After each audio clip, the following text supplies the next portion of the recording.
আসসালামু আলাইকুম বন্ধুরা, স্বাগতম তোমাদের প্রিয় চ্যানেলে।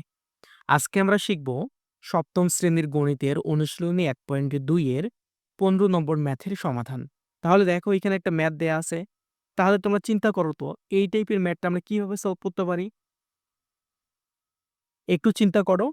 যদি না পারো তাও সমস্যা নাই। কারণ আজকে আমাদের এই ভিডিও লেকচারে আমরা এই টাইপের যে ম্যাথগুলো আছে, এই টাইপের ম্যাথগুলাকে হচ্ছে ক্লিয়ারলি শেখার চেষ্টা করব যে কিভাবে আমরা অ্যান্সার করতে পারি। ওকে? তাহলে দেখো যে ১৫ নম্বর ম্যাথ আমাদের যেটা দেয়া আছে এখানে বলছে যে ৫৬,৭২৮ জন সৈন্য থেকে কমপক্ষে কতজন সৈন্য সরিয়ে রাখলে বা তাদের সাথে কতজন সৈন্য যোগ দিলে সৈন্যদলকে বর্গাকারে সাজানো যাবে। এখন কাহিনী দেখো যে এখানে আমাদের যেটা আছে যে বইয়ের মধ্যে দেয়া ছিল ৫৬,৭২৮ জন। এখন আপনার যখন অর্ধবার্ষিক পরীক্ষা হবে কিংবা বার্ষিক পরীক্ষা হবে তখন কিন্তু ৫৬,৭২৮ জন নাও দেয়া থাকতে পারে।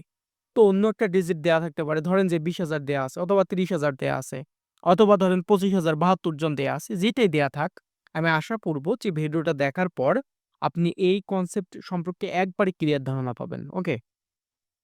তাহলে দেখেন যে সংখ্যাটা আমাদের দেয়া আছে, প্রথমে কত দেয়া আছে ৫৬,৭২৮ আমি লিখব। তাহলে আপনারা হচ্ছে নিশ্চয়ই জানেন যে কিভাবে ভাগ প্রক্রিয়ার সাহায্যে বর্গমূল বের করতে হয়। যদি আপনারা না জানেন তাহলে আমাদের যে প্রিভিয়াস লেকচার গুলো আছে একটু দয়া করে ওগুলো দেখে নেবেন। কারণ ওইখানে আমরা হচ্ছে কিভাবে ভাগ প্রক্রিয়ার মাধ্যমে বর্গমূল বের করতে হয় এই সম্পর্কে একটা ক্লিয়ার আইডিয়া আমরা দিয়েছি। ওকে? তাহলে এখন দেখেন যদি নাও জানেন এই ভিডিওটা ১ম থেকে শেষ পর্যন্ত দেখেন, আপনি সবকিছু বুঝতে পারবেন। তাহলে বলছে ৫৬,৭২৮ এর ১ম এ আমরা কি করব? যে ভাগ প্রক্রিয়ার মাধ্যমে বর্গমূল বের করব। ওকে? তাহলে আপনারা যেটা করবেন যে ১ম এ সংখ্যাটা লিখবেন, দেন এইদিকে একটা টান দিবেন। দেওয়ার পর এই দিক থেকে ২ ঘর করে কাউন্ট করবেন। ১, ২ ঘর। ২ ঘর করে কাউন্ট করার পর এই ২ টা ডিজিটের উপর একটা টান দিবেন। তারপরে ১, ২ ঘর, ২ টা ডিজিটের উপর একটা টান দিবেন। তারপরে ১ ঘর আছে, সামনে একটা 0 বসে নিয়া তার সামনে একটা টান দাও। ওকে? এখন আমরা যেভাবে কাজ করব যে, এই যে ১ম যে জোড়াটা আছে এইটা নিয়ে এখন আমরা কাজ করব। কিভাবে কাজ করব?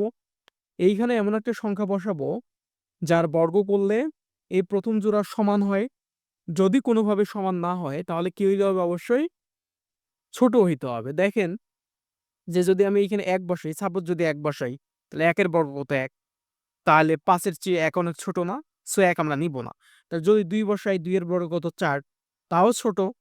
তাহলে যদি ৩ বসাই, ৩ এর বর্গ কত? ৯। বাট ৩ এর বর্গ বসানোর পর ৯ হয়ে গেছে। মানে বেশি হয়ে গেছে। সো আমরা ৩ নিচ্ছি না। যেহেতু আমরা সমান পাচ্ছি না যে কোনো একটা সংখ্যার বর্গ করলে ৫ এর সমান যেহেতু আমরা পাচ্ছি না, তাহলে আমরা কোনটা নিব? ২ বসাবো। তাহলে ২ বসাইলে ২ এর বর্গ কত? ২ এর বর্গ হচ্ছে ৪। ওকে? তাহলে ৫ থেকে যদি ৪ বিয়োগ দেই কত থাকবে আমাদের? ১। তার পরবর্তী আমরা যেটা পড়ব যে এই ২ ঘর নামাবো।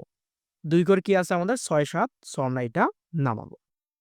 এখন আসেন, আমরা যখন এটা করলাম, কমপ্লিট করলাম, এখন দেখতে হবে যে এইখানে কোন সংখ্যাটা আমাদের আছে। এইখানে যেহেতু আমাদের ২ আছে, এখানে ৩ ও থাকতে পারে, ৪ ও থাকতে পারে, যেটাই থাক, তাহলে এই সংখ্যাটার ডাবল সংখ্যা বসাবেন এইখানে। তাহলে এইখানে যেহেতু আমাদের ২ আছে, আপনাদের পরীক্ষার ক্ষেত্রে যখন আপনি অ্যান্সার করবেন তখন ৩ ও থাকতে পারে, ৪ ও থাকতে পারে। যেহেতু আমাদের ২ আছে, ২ এর ডাবল এখানে আমরা বসাবো ৪। এখন আসেন যে এইখানে এমন একটা সংখ্যা নিবেন এইখানে এবং এইখানেও সেম সংখ্যাটা আমরা দেব। অর্থাৎ এইখানে যে সংখ্যাটা বসাবো, এইখানেও সেম সংখ্যাটা আমরা কি করব? বসাবো। এইখানে সংখ্যাটা বসানোর পর যে সংখ্যাটা আমরা পাবো, সাপোজ যদি আমি ২ বসাই, তাহলে এইখানে কি বসবে? ২। তাহলে এখানে পাইলাম কি? ৪২। তাহলে দেখেন যে আমরা কি করব? এই ৪২ এর সাথে এখানে যে আমি ২ বসাইছি না, এটা গুণ করব। গুণ করে দেখব যে এই সংখ্যাটার সমান হয় কিনা। যদি সমান না হয় কোনোভাবে আগেরটার মতো, যদি সমান না হয় আমরা কি করব? ছোটটা নেব। তাহলে দেখেন যদি আমি ২ বসাই তাহলে কত হয় আমাদের? ৮৪ হয়। তাহলে ১৬৭ র চেয়ে ৮৪ অনেক ছোট। তাহলে আমরা বসাবো এখানে কত? ৩। তাহলে যদি আমি ৩ বসাই, তাহলে আমি কত পাবো? ৪৩ গুণন ৩ দিলে আমাদের কত হবে? ১২৯। ওকে? তাহলে বিয়োগ করো। ১৬৭ থেকে যদি ১২৯ আমি বিয়োগ করি, তাহলে আমাদের কত হবে? ৩৮। ওকে? ৩৮ হওয়ার পর আমরা কি করব? আবার যে পরের ২ ঘর আছে, এই ২ ঘর আমরা কি করব? নামাবো। তাহলে ২, ৮। ওকে? তাহলে এখন আসো যে এইখানে আমরা কি বসাবো? এইখানে যে সংখ্যাটা আমাদের থাকবে তার ডাবল বসবে কি এইখানে? তাহলে এখানে আমাদের আছে কত? ২৩। ২৩ এর ডাবল কত তাহলে? ২৩ এর ডাবল হচ্ছে আমাদের ৪৬। সো ৪৬ হইবে এখানে। ওকে? তাহলে এখন দেখো যে এইখানেও যে সংখ্যাটা বসাবো সেমটা আগেরটার মতো, এইটার মতো। এখানে যে সংখ্যাটা বসাবো এইখানেও আমাদের কি বসবে? সেম সংখ্যাটাই বসবে। দেখো এখানে যদি আমি ৩ বসাই, এখানেও ৩ বসবে। ৩ বসানোর পর দেখা যাবে যে অনেক ছোট। এভাবে আপনি ৪, ৫, ৬, ৭ পর্যন্ত বসায় দেখতে পারেন, তাও কিন্তু ছোট হয়। এমন কোনোভাবে যদি আমি এখানে ৮ বসাই, এখানে যদি ৮ বসাই, তার মানে হচ্ছে ৪৬৮ র সাথে যদি আমি এই ৮ গুণ করি তাহলে আমি পাচ্ছি ৩৭৪৪। তাহলে বিয়োগ করার পর কত থাকবে আমাদের? বিয়োগ করার পর আমাদের থাকবে এখানে ৮৪। এখন আমাদের প্রশ্নে আসেন যে প্রশ্নে কি বলছে? প্রশ্নে কিন্তু ২ টা কোয়েশ্চেন আছে এখানে যে এত জন শূন্য থেকে কমপক্ষে কতজন শূন্য সরিয়ে রাখলে বা তাদের সাথে কমপক্ষে কতজন শূন্য যোগ দিলে শূন্য দলকে বর্গাকারে সাজানো যাবে। এখন দেখেন যে যখন আমি ভাগ প্রক্রিয়ার মাধ্যমে বর্গমূল বের করছি, তখন কিন্তু এই সংখ্যাটা আমাদের কি অবশিষ্ট। তাহলে আমি বলব যে ৫৬,৭২৮ জন শূন্য থেকে এতজন কি থেকে? এতজন শূন্য থেকে ৮৪ জন শূন্য সরিয়ে রাখলে কতজন? ৮৪ জন শূন্য সরিয়ে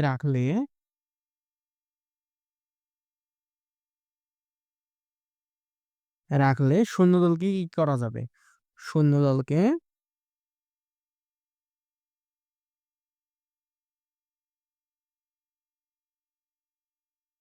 বর্গাকারে সাজানো যাবে। ওকে, এটা গেল আমাদের ১ম পার্টের অ্যান্সার। তাহলে তারপরে বলছে যে তারপর যেটা বলছে তাদের সাথে কতজন শূন্য যোগ দিলে শূন্যদলকে বর্গাকারে সাজানো যাবে।